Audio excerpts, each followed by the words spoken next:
Assalamualaikum warahmatullahi wabarakatuh. Kembali lagi di podcast Rumah Komunitas. Merdeka diri di rumah komunitas. Rumah komunitas merdeka. Kalau berbicara tentang tanaman gitu, berbicara tentang kehijauan gitu, memang sangat dipentingkan untuk saat ini gitu. Dalam kondisi yang serba gersang ya Kang. Tanaman-tanaman itu memang menjadi hal yang harus kita rawat, kita dibutuhkan gitu dan lain sebagainya gitu. Nah, obrolan kali ini kita ngebahas tentang permakultur ya Kang? Permakultur. Kebetulan ini ada salah satu yang menciptakan sanggar atau sekolah Sanggar alam, sekolah alam ya Kang. Yang alhamdulillah gitu beliau datang ke sini gitu. Ya kita perkenalkan dulu, beliau adalah, silakan Kang. Nama panggilan mah Yus ya. Nama asli mah Yusuf, tapi teh uningan lah nama asli Yusuf mah Yus panggilan. Oh ya. Jadi panggilan kebiasaan Kang Ius gitunya. Wah, mantap. Nama panggungnya, nama branding. Nama branding nah gitu.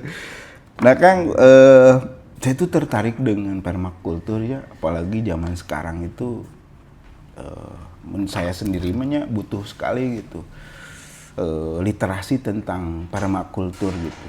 Nah, saya tuh pingin naros Kang, apa sih permakultur itu gitu? Kalau dijelaskan dengan bahasa yang paling santai dan mudah kita pahami gitu, karena kan ini memang segmentasinya itu anak muda kan gitu. Apa sih permakultur dengan bahasa santainya gitu? Jadi si permakultur itu sudah dijalani sama nenek moyang kita terdahulu gitu ya, sama karuhun urang gitu ya. Jadi gimana caranya berkebun tapi berselaras dengan alam. Beda dengan sekarang kan banyaknya yang monokultur gitu ya, yang monokultur. Padahal si permakultur ini sudah dijalani generasi-generasi sebelumnya gitu. Tapi sekarang ini mulai ditinggalkan. Oh, alasannya kenapa? Modernisasi alasannya gitu. Padahal itu merusak gitu. Jadi si pertanian ini juga kan harus ada pertanian yang abadi gitu ya. Terus menerus sustainable atau berkelanjutan gitu. Nah, dengan pola seperti saat ini itu ada sesuatu kejenuhan si tanah itu gitu. Oh, itu kejenuhan karena apa sih Kang kira-kira? Salah satunya pestisida. Oh, ya, gitu. Pestisidanya itu. Padahal kan kalau untuk lebih ke sebetulnya harus bijak gitu ya. Dalam bertanam itu bijaknya itu bukannya semua kan ada kimia, tapi dipakainya secara bijak. Kalau belum bisa ke organik, jangan berlebihan mungkin ya. Tapi sah saja pakai pestisida atau kimia-kimia gitu. Dengan takaran tertentu itu sah saja. Berarti zaman nenek moyang juga ada nggak pestisida? Tidak ada. Hanya saat inilah gitu. Memakai pestisida. Kalau dulu kan semua pakai yang ada di alam. Berarti disediakan di alam sebetulnya ada semuanya. Berarti Akang mah pingin mengembalikan ke zaman dulu mungkin ya. Perlahan. Nah, maka kami bikin gerakan yang namanya Sanggar Alam. Nah, kalau workshop di Bandung Barat, kalau workshop di Bandung Barat gitu. Kalau workshop. Nah, kalau untuk gerakannya, jadi kita mah hanya bukan melindungi ya. Jadi Oke, generasi yang taruhlah dari SMA ke PAUD lah. Iya. Yang udah itu mah udah susah nih. Iya, udah susah untuk diemutan berarti kan. Tapi perlahan kita. Hmm. Karena sesuatu hal yang padahal ini yang dulu dipakai tapi sekarang dianggap gila gitu. Kita Yang dulu dipakai sekarang dianggap gila. gila. Malah jadi duit, Pak, malah. Itu gimana ceritanya kok kenapa sekarang dianggap gila gitu? Iya. Contohnya gini, kita ada yang namanya POC. POC yang pupuk organik cair. Itu kan dengan kotoran hewan gitu ya. Iya. Bergelut dengan kotoran hewan, terus mengembalikan unsur haranya itu kan dengan itu. Cukup dengan POC, pupuk hayati cair gitu sebetulnya. Disederhanakannya seperti itu. Terus kan si petani juga kalau kembali lagi ke pola yang dulu itu, nilainya juga bisa tidak seperti sekarang. Jadi bertani itu hanya memutar si modal itu. Jadi petani sekarang mah pingin mempercepat mungkinnya pertumbuhan, makanya dipaksain gitu pakai pupuk yang kimia itu. Tapi nilainya mungkin akan lebih mahal yang organik ya? Kalau untuk harga sama saja sebetulnya. Oh, sama saja. Cuman tingkat kesehatan Tingkat mungkin kesehatannya yang lebih baik organik. dan lebih banyak ngerusak tanah itu yang kimia mungkin ya. Wow, keren ini. Itu salah satu arti dari permakultur itu sendiri. Ya. Karena saya beranggapan bahwa tanah juga makhluk hidup, jadi kita harus merawatnya. Iya. Nah, ini Kang, karena ini obrolan seru ya Kang, kalau menurut aku mah seru teman-teman penonton, karena jarang terjadi gitu anak muda seperti Kang Ius gitu mengabdi gitu kepada alam gitu kan, mengabdi kepada sesuatu hal yang ini bisa dikatakan sebuah cerita yang ditinggalkan mungkin ya Kang. Padahal permakultur ini memang sudah ada di zaman nenek moyang gitu. Bagaimana caranya kita bisa menyatukan dengan alam, memelihara alam ya. Istilahnya mah merawat alam supaya alam tuh lebih dekat sama kitanya. Keren ini. Pernah baca buku saya, jadi kalau pengen panjang umur ya merawat alam. Jadi rawat. Jadi teman-teman kalau pengen panjang umur, rawatlah alam. Minimal di lingkungan sekitar kita gitu.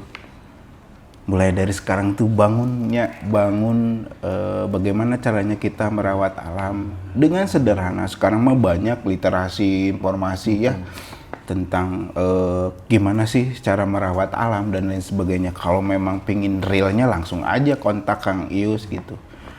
Bisa di Bukit Sawang ataupun di mana satu? Di Mekarwangi. Di Mekarwangi gitu. Nah ini pertanyaan berikutnya Kang, karena ini sudah mulai menarik nih pembahasannya Kang. Apa sih bedanya permakultur dengan perkebunan biasa atau bertani konvensional gitu? Yang biasa kita lihat di TV, sosmed atau di kebun tetangga gitu. Nah, jadi apa perbedaannya Kang? Kalau si permakultur ini pola nanamnya juga beda, tidak merubah bentang alam. Jadi nanamnya tidak satu jenis, berbagai jenis lah gitu.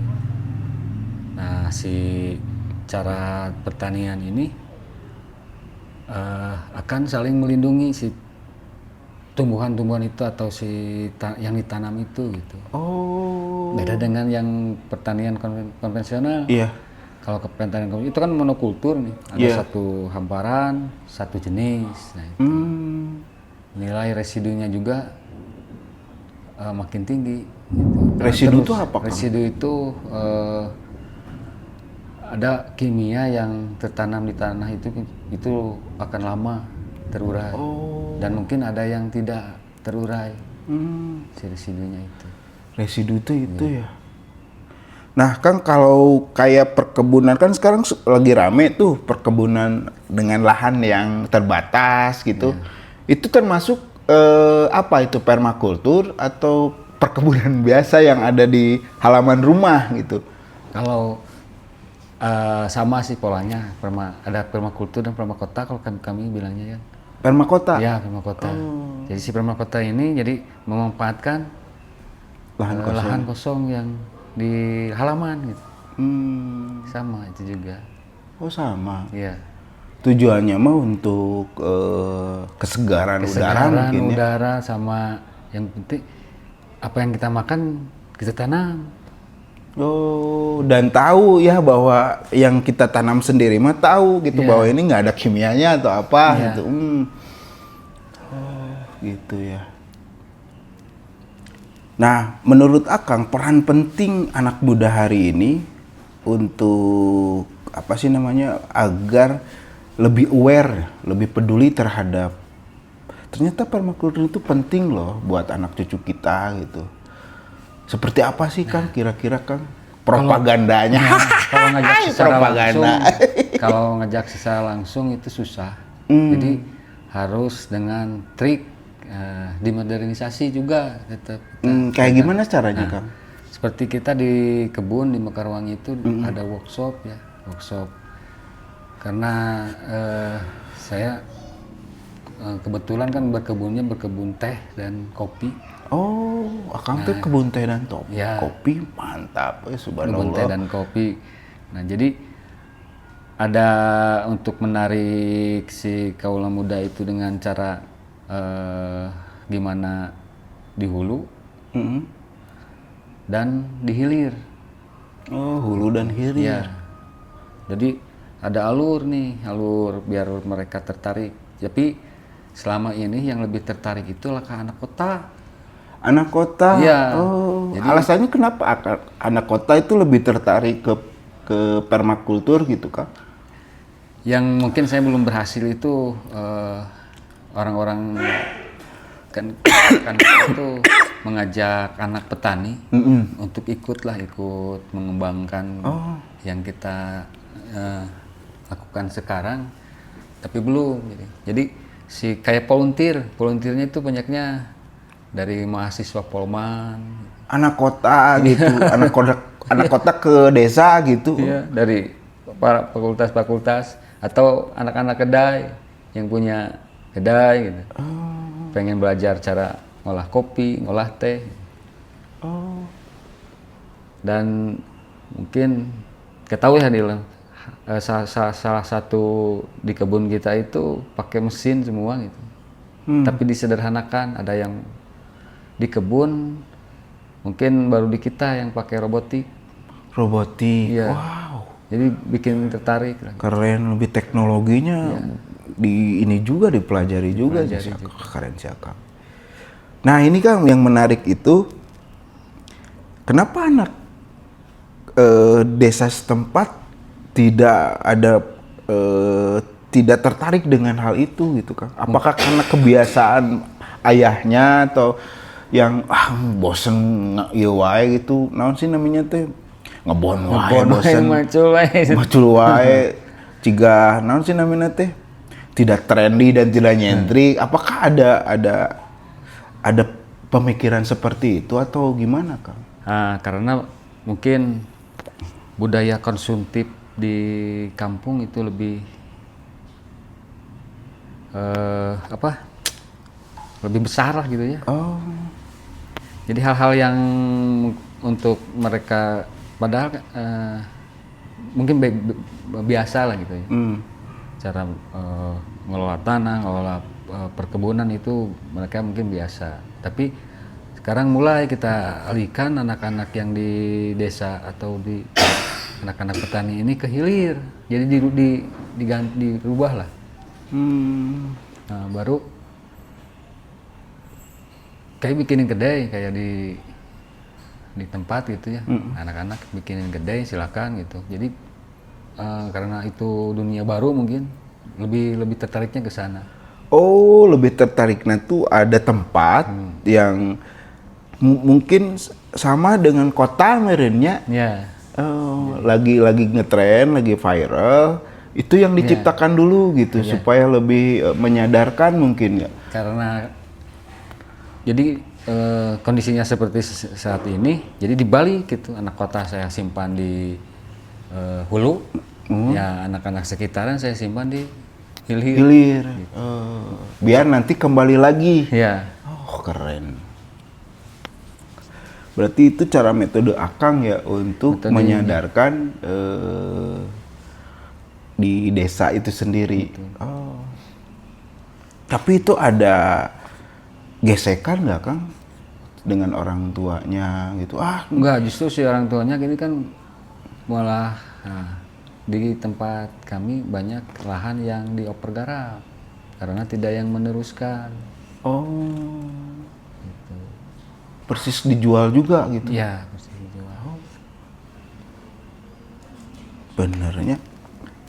Tapi Akang juara, sehat selalu Kang, pokoknya malah supaya hal-hal yang positif kayak gini tuh bisa terus tersebar gitu. Apalagi kan zaman media konvergensi hari ini kan media sosial itu banyak gitu yang cepet menyerap informasi, bukan hanya sekedar skup kecil saja kan, sekarang mah nasional internasional. Siapa tahu kan dengan banyaknya kegiatan seperti Akang hari ini gitu bisa menciptakan teman-teman luar negeri datang gitu untuk belajar bareng gitu kan. Karena cek abi mah memang itu penting sekali untuk jangka panjangnya gitu. Bener nggak Kang? Iya. Bisa diambil part gitu kan? Oke, pertanyaan selanjutnya, ada 3 etika utama dalam permakultur ya. Care for earth, ini mun lepat tinggal dilereskeun ya Kang. Care of earth, terus care for people and fair share gitu. Nah, menurut Akang, kenapa 3 etika ini jadi pondasi utama gitu, dan mana yang paling menantang untuk diterapkan gitu kan? Betul, 3 unsur itu, jadi merawat bumi. Karena kayak tadi kan bahwa si tanah itu saya anggap makhluk hidup, jadi harus dirawat juga. Terus saya sharing pengetahuan harus terus lah dengan semua, karena kita tidak bisa bekerja sendiri. Oh. Iya. Meskipun kayak di Bukit Sawang itu kita bukan masuknya tidak secara langsung permakultur, gitu, perlahan gitu. Dengan pertama kita buka forest school, dimodernisasi supaya keren, padahal riungan sederhana. Kita membuka wawasan bareng biar muncullah para halayak tertarik gitu, untuk sekarang, menjadi volunteer gitu. Ya, jadi volunteer. Sekarang kan malah yang para petani malah tertarik. Oh, subhanallah, keren. Tertarik. Ngantar anak-anak gitu, jadi gaya dulu. Padahal kita belajar bareng cara bikin nanam pohon yang betul seperti apa, itu petani yang ngejelasin. Oh, kerennya. Secara tidak langsung kita terapkannya seperti itu. Supaya lebih terikat petani itu, dan menumbuhkan kesadaran gitu, hal itu penting gitu. Karena kan di kita itu banyak sekarang beralih dari kopi ke stroberi nih. Nah, kita tidak memperbolehkan karena itu bersangkut dengan perut gitu ya. Tapi pola nih, jangan terlalu pakai pestisida. Nanti kalau AOP ke sana, ke Sawang, ada beberapa petani yang nanam jagung pinggir-pinggirnya. Itu. Nah, jadi kalau stroberi itu hamanya itu berang kan. Nah si berang itu nanti ke jagungnya itu. Oh, jadi jagung mah hanya penopang saja supaya tidak Jadi menyerang. pagar lah. Oh, pagar. Pagar. Temboknya itu jadi tembok. Wah. Jadi disederhanakan gitu, tidak karena kalau bilang permakultur tidak akan paham. Oh. Jadi caranya harus langsung dipraktekin gitu tanpa menggunakan bahasa permakultur gitu. Madep Kang Ius merinding orang aslina ya. Nah, yang kedua care for people. Maksudnya apa itu, Kang? Jadi peduli sama. Peduli. Jadi apa yang kita tanam, apa yang kita panen kan itu sama. Jadi kayak sekarang cara pemakaian pestisida secara berlebihan. Nah, kita berkebun di atas gunung, mungkin si residunya terserap dengan mata air nih. Nah, dikonsumsi dan dibawa. Nah, itu mulai jadi kampanye kita itu bukan konservasi alam, tapi konservasi air. Wow, keren. Jadi menjaga mata air gitu. Jadi Akang mah lebih konservasi air karena air mah jantungnya ya, jantungnya kehidupan. Wow, keren Gitu. Karena amazing. pernah kita pengen bikin arboretum, ada yang bilang, "Yus, melaknang kamu mah jadi duit." Siap. Lalu sampai ke Pak Sandiaga Uno datang gitu ya. Karena ada arboretum. Tapi kita gagal gitu. Gagalnya kenapa? Gagalnya dengan regulasi sekarang wisata lebih penting gitu. Oh. Jadi sekarang mah regulasinya wisata lebih penting daripada itu. Tapi bisa kan mengubah pola itu bahwa yang lebih penting itu adalah air atau permakulturnya bisa merubah itu nggak khalayak gitu. Makanya perlahan. Seperti di kopi dulu kan kopi memang jadi nanti si bandar bakal kaya, si bandar kaya. Nah, kami kita kayakan dulu petani. Wow, jadi jualnya bareng. Ada salah satu beberapa petani, jadi kita develop ya atau kelola bareng-bareng, dan jual bareng-bareng gitu. Banyak kan ada yang mau beli lahan atau ini, kita tolak, bukan tolak. Jadi kenapa nggak adopsi petani gitu? Udah kalau kayak di Jakarta itu beberapa kedai udah kerjasama dengan kita itu adopsi petani. Mengadopsi petani. Iya, kerjasama langsung dengan petaninya. Jadi langsung negosiasi dengan ijab kabul itu dengan petani. Langsung. Wah, keren. Tapi prosesnya bareng. Prosesnya bareng. Lebih kolektif lah ya. Iya. Mantap Jadi teman-teman, ini cara terbaik mungkin untuk mensejahterakan petani ya. Iya. Karena ya apa yang dilakukan sama Akang sekarang itu memang menjadi sebuah edukasi, ya tanggapan abinya gitu, edukasi bahwa untuk merubah lebih mengikat, kita terikat dengan atau berteman dengan alam itu sendiri, salah satunya adalah sejahterakan dulu petani ya, biar lebih bisa memahami mungkinnya dan meningkatkan kesadaran bahwa itu penting, bukan hanya sekedar duit saja gitu, dan duit mas bagian dari hasil mungkin ya, tapi proses untuk merawatnya ini yang akan berkepanjangan mungkin kayak gitu ya Kang. Yang lain bakal nurutan. Nurutan. Di kita mah kan gitu. Yang satu sukses, yang ini kan mau.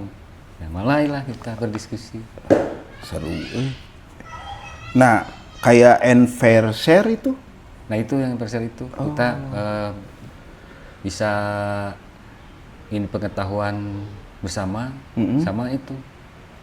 Kayak kalau sederhananya mah kita ngelola si kebun ini bersama, diproses bersama, dijual bersama. Kayak seperti itu. Disederhanakannya gitu. Keren, Tapi yang mangga. Nah itu mah ti Akang. Oke Kang, sambil ya Kang ya. Sambil terus, nah ini Kang, banyak yang berpikir permakultur cuma bisa di desa atau lahan luas. Tuh. Apakah permakultur bisa diterapkan di rumah kontrakan, apartemen, atau di lahan perkotaan yang sempit gitu? sangat bisa. Sangat bisa. Jadi kalau di perkotaan itu bisa pola dengan vertical garden. Yang ke atas itu. Ya, vertical garden. Terus medianya juga yang ada, yang nggak usah yang ada. Gak usah, wah ribet dulu kemana gitu. Kalau ada kandang ayam juga disederhanakan. Oh, sekarang mah ya. Ya, jadi ada salah satu unggas ayam elba, tahu ayam elba? Ayam elba tuh ayam petelur atau? Petelur kan tinggal bikin kandang. Iya. Cuma si ininya 1, ininya 6 atau 7. Apanya? Betinanya. Oh. Itu telur tiap hari. Jadi jantannya 1, betinanya 6 atau 7. 7. Itu teh memang sudah pakemnya gitu. Playboy. Satu jalu bikang 7. Oh. Gak usah di kandangnya gede, ya terlalu gede lah. Masukin semua, nggak disekat-sekat gitu. Diliarin aja gitu. Nanti sisa sayuran potongan masukin. Oh, jadi berkesinambungan ya. Ah, keren. Atau si ininya di atas, di ininya ada bak lele. Tuh, teman-teman, ini informasi yang menarik tuh. Jadi di kota pun bisa ternak lele, bisa ayam petelur dengan tadi hiji jalu, 7 bikang, ngenogan terus asal liarkeun gitu. Nah, terus dari tumbuhannya, nah tumbuhan sayur-sayurannya yang sudah dipanen sama teman-teman itu bisa dikasih juga ke ternak ayam atau lele ya gitu. Kangkung kan bisa. Kangkung, sosin, pakcoy dan lain sebagainya bisa. Bawang, wah keren euy. Nah, Kang, ini pertanyaan, sistem pengelolaan air dan teknik apa yang paling simpel dan efektif untuk mengumpulkan dan menyiram air hujan di rumah gitu? Ini atau bagian dari permakultur enggak? Masih. Jadi kan si hujan juga mengandung apa? Kayak NPK, nitrogennya kalau nggak salah. Itu bisa langsung disirami. Oh. Apalagi bagusnya mau ditampung dulu. Tampung dulu. Ada alkali kan. Biar apa itu ditampung dulu itu? Alkali, ada alkalinya turunin dulu. Oh. Berarti air juga ada jenis-jenisnya ya, Kang? Iya. Oh. Keren. Biasanya di tas saya bawa alat mengukur pH, mengukur TDS ada di. Oh, di sana tuh ada di tas suka dibawa. Wah, ini mah harus obrolan nanti di podcast selanjutnya gitu. Wow, keren. Kang, ini kan hasil dari produk Akang nih. Coba Kang mumpung ini session promosi UMKM gitu kan. Jadi coba Kang bisa dipromosiin nggak? Biar teman-teman tahu bahwa Akang tuh bisa menjual juga gitu dari hasil permakultur itu sendiri ya, Kang. Nah, Kang, silakan Kang. Kami di hasil kebunnya itu untuk saat ini baru teh sama kopi. Teh sama kopi. Kalau lemon kan belum panen lah. Lemon ada lemon.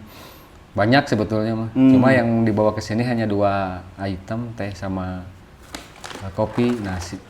Yang menarik itu di teh. Oh, menarik di teh. Teh ini kita koleksi 12 jenis yang mau punah. Wow. Mantap. yang mau punah. Itu punahnya karena apa, Kang? Lahannya sudah mulai tergeser, Oh. udah mau habis. Jadi bibit-bibitnya diambil gitu sama Akang teh di apa sih namanya? Dirawat mungkin ya. Sehingga ini hasilnya Ini gitu, hasil. Kang. Bapak yang rawat. Bapak. Iya, Bapak. Oh. Kalau kopi, nah sekarang mulai ke kopi karena ada suatu lokasi 6 varietas kopi luar itu diganti si kopinya dibabat lah gitu ya. Nah kita Ambil bibitnya, bibitnya gitu. itu ada bibit-bibit eksotis gitu. Kita dipindahin ke kebun, ke koleksi. Berarti kopi juga banyak variannya ya? Banyak. Varian. Banyak varian. Nah, Kang, kalau ini kan romantic wash gitu. Prosesnya full wash, cuma romantic wash itu pas panennya kita hujanan. Oh, panennya hujanan ya. Maknanya jero pisan nih. Nah, teman-teman, jika teman-teman tertarik dengan kopi Kang Ius Romantic Wash ini, bisa ngehubungin kemana, Kang? Kira-kira? Bisa ke rumah komunitas, ke Aupik. Oh, bisa ke rumah komunitas gitu. Terus bisa ke Akang langsung. Bisa langsung. Nah, ini tinggal langsung aja di nomor WA-nya di bawah ini gitu. Ini single varietas. Mm. Varietasnya Katura. Oh, single varietas Single Katura. varietas, ya. Single origin. Single origin. Kalau yang satu lagi itu multi varietas dari Patuhan. Nah, ini yang ngebunnya petani. Yang ini, Kak. Ya itu ngambil. Ini di kebun sendiri, yang ini petani binaan. Oh, ini hasil dari petani binaan ya? Yang Mosto. Yang Mosto ini. Yang Mosto. Berarti ini lebih spesial dong, Kak? Jadi teman-teman, nah kalau penasaran untuk mencicipi kopi Mosto ini, nah tadi bisa lewat Akang, bisa lewat rumah komunitas mungkin ya. Karena ini menarik dan ini salah satunya ya, Kang, hasilnya. Itu ya? hasilnya di kolam. Hasil dari varian Mosto ini Mosto sendiri. itu proses. Oh, Ya, proses. keren. Ini di cold bukan ya, didinginkan ya nih kan, iya segar pisah. Eksperimental gitu. Eksperimental choice. Mantap ya. Nah, ini hasil dari pembinaan petani-petani yang sama Akang sudah dilakukan. Sekitaran Bukit Sawang gitu. Bukit Sawang. Wow, keren. Berarti wah spesial sekali yang ini. Tidak semua berarti kopi seperti yang udah dilakukan oleh pembinaan kopi petani ini ya, Kang, yang Maesto ini. Oh, tidak semua. Jadi dipilih karena kalau ini kan mensiasati karena pengetahuan belum tersampaikan lah. Jadi petani itu nanamnya itu apa saja di kebunnya itu gitu. Daripada si tanamannya kita ganti karena itu juga makhluk hidup, kita siasatinya dengan diproses. Oh, apa itu sih Nah, diprosesnya beda dengan yang wash, dengan yang lain lah beda. Jadi ini difermentasi. Oh, fermentasi. Jadi biar menaikkan harga juga gitu. Oh, persis sama wine nggak? Iya, itu persis sama. Oh, Cuma kalau harganya? kalau harga itu tentatif. Oh, Bisa sama, bisa di. oh, gitu. Wah, keren. Jadi ini memang dispesialisasikan gitu. Wah, keren. Dan itu dilukis. Dilukis. Tuh teman-teman, ini dilukis juga sama Kang Ius. Sama Kang Ius ya dilukisnya. Ya. Nah, Kang, kira-kira kalau perbedaan antara harga wash sama yang ini sama ini wash, Sama itu, Mas. oh wash itu berapa, Kang, sekilonya Kalau wash itu kalau teman-teman pengen tertarik gitu? 250.000 kalau wash. Yang wash, kalau yang ini 3,5. 3,5. Oh, karena tadi prosesnya mungkin ya, dari prosesnya. Nah, teman-teman tidak akan pernah rugi kalau beli dari langsung petaninya langsung gitu. Ada kemasan yang dilukisnya sama yang apa? Yang kekurangan lah gitu. Ya, gitu. Jadi kita mah jadi jenuh itu kalau si kemasan itu harus bagus. Nah, kita coba jadi kayak album. Jadi si kemasan itu nanti beda-beda. Oh iya. Jadi nggak seragam gitu Nggak ya? seragam. Jadi harapan kami mah ini dikoleksi gitu. Dikoleksi. Nggak dibuang. Karena kan kemasan juga jadi sampah ini jadi dibuang begitu saja. Ini mah seniman kopai, asli dah. Jadi iya bener, jadi sampai ke gambar pun pakai rasa, dibikin dengan rasa gitu. Dan pasti rasanya pun bakal beda teman-teman kalau berbicara tentang pengkaryaan gitu. Wah keren. Ya, kerjasama dengan SLB. Kalau nanti yang gambarnya anak-anak SLB. Melibatkan teman-teman SLB. Wah keren. Untuk kemasan. Dibayar kita. Ada dari sini. Oh. Wow keren. Nah ini Kang, ini apa ini Kang? Oh itu teh. Teh. Ya, varietasnya. Jadi teh juga kayak kopi, ada Arabica, ada Robusta. Oh ada. Nah ini Arabikanya. Ini Arabikanya. Nah perbedaannya gimana Kang? Jadi teh itu ada Asamika. Nah si Asamika itu yang ditanam kayak di Pangalengan, di PTPN gitu. Nah kalau yang ini Sinensis. Apa itu Kalau Sinensis? Sinensis itu lebih soft gitu, aromanya, terus si rasanya juga lebih soft. Lebih soft. Lebih soft. Wow. Ini kebetulan varietasnya Caligua dan sudah jarang. Ini jarang Ya, juga. sudah jarang. Ini kalau varietas aslinya di perbatasan Cina dan Nepal. Ini tuh. Ya. Wow. Teman-teman itu geus jarang teman-teman tah. Caligua ini karena perbatasan Cina dan Nepal yang Kita tanam di sini. karena sudah jarang di negara itu ya. Di sana juga jarang. Wah keren. Mantap. Ini kisaran berapa kalau sekilonya itu? 210.000. 250.000. Wah benar. Tahunan. Setahunan. Teh mah cuma 2,5 gram. 2,5 gram. 150 mili. 150 mili, 2,5 gram. Terus si ininya bisa jadi washnya, lulur, terus bisa media tanaman juga. Media tanam bisa untuk kombucha. Kombucha. Oh kombucha itu dari sini juga. Dari yang lebih bagus si kombucha dari Sinensis. Jadi udah seduh jangan dibuang. Jadi kombucha. Dikeringin dulu berarti. Langsung digodok. Oh digodok. Langsung digodok. Wow, ini salah satunya mungkin ya. Itu matcha. Kalau matcha. beda lagi. Apa sih perbedaan matcha dengan ini? Beda, kalau itu matcha powder. Tepung, kayak tepung. Oh. Nah, ini matcha itu kan dari teh atau gimana? Dari teh. Oh, dari teh juga. Banyak yang kejebak. Jadi ada green tea powder, ada matcha. Oh. Hampir sama, padahal beda. Yang membedakannya gimana? Varietas. Jadi si matcha ini varietasnya harus jago kita. Oh. Jadi ada umami, ada hanyir gitu.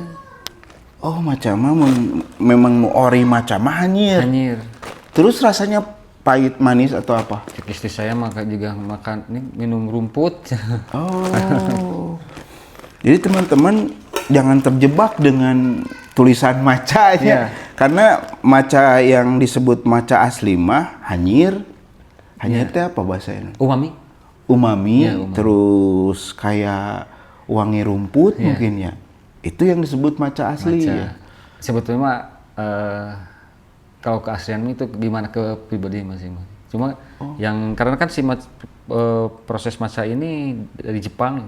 Iya. Dari Jepang. Nah, kami itu menjaga keoriginalan gitu. Oh. Keoriginal. Menjaga keoriginalan. Nah, si varietas ini jago kita itu di Jepangnya udah punah, udah hampir nggak ada. Hampir nggak ada. Oh.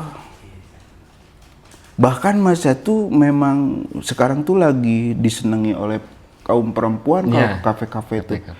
Karena beberapa saya kalau ke kafe pasti mesennya teh maca, oh, enak maca tuh manis dan lain sebagainya. Padahal namanya memang bahan namanya memang henteu amis gitu.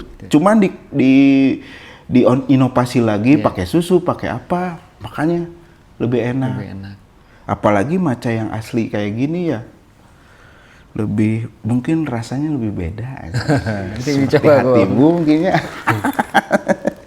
Nah, ini kalau segini perkiraan berapa ini, Kang? Itu kita mah belum menjual sebetulnya itu teh. Oh. Atau per kilonya gitu. Per kilo kita 800. 800. Wah, yang asli ya 800. 800 sampai 900. Wow, subhanallah. Ini ada di luar negeri mah mau sakit tuh kan. Jutaan nih. Nah, teman-teman kalau mau beli macati ini bisa langsung ke Rumah nomor komunitas atau langsung ke ada Instagram ini Mekarwangi Planter. Mekarwangi Planter. Nah, teman-teman kalau mau berminat untuk beli maca yang asli, ini bisa ke rumah komunitas atau ke di IG ada di Instagram Mekarwangi Planter. Mekarwangi Planter atau langsung ke Kang Ius, nomornya ini di bawah ini bisa. Oke. Nah, ini apa, Kang? Itu Dewata. Dewata. Nah, ini varietas Dewata ini dulu kapan ada yang rongsor? Iya. Nah, sama ini juga salah satu varietas yang jarang. Jarang juga. Wow. Dewata. Jarang diketahui, jarang dikenal. Nah, ini anaknya jadi lemon tea, jadi milk tea. Oh, wah, teman-teman yang punya kafe tuh meningku iya sih sebenarnya. Kahiji bisa menjaga kualitas, kedua juga mahal era kalau harganya lumayan mahal karena iya memang jarang sekali ya, Kang. Jarang dikenal. Ini asli dari Jawa Barat. Jawa Barat asli. Dan ini langsung bisa nyampe di luar negeri juga ada ya? Ini lagi dipinta ke Maldives. Tapi kita kebentur dengan legalitas. Tapi lagi diurus. Wah, semoga aja bisa langsung, Kang, soalnya kahiji jarang, kedua bisa mensejahterakan petani mungkinnya. Keren. Nah, Kang, saya tuh pernahnya mencicipi gitu teh dari Singapura, Kang. Pokoknya bahasa Inggris, bahasa Inggris. Tapi pas dicoba, ya mah se-Jawa Barat gitu. Memang, tapi mahal harganya teh, Kang. Mahal, sangat mahal sekali gitu.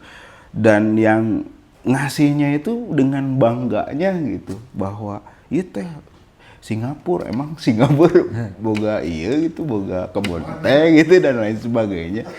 Nah itu teh, nah Kang, saya tuh selalu berpikiran, masyarakat Indonesia tuh bagaimana sih cara mengarahkan supaya tersadarkan supaya bahwa teh kayak gitu teh memang teh milik Indonesia loh gitu.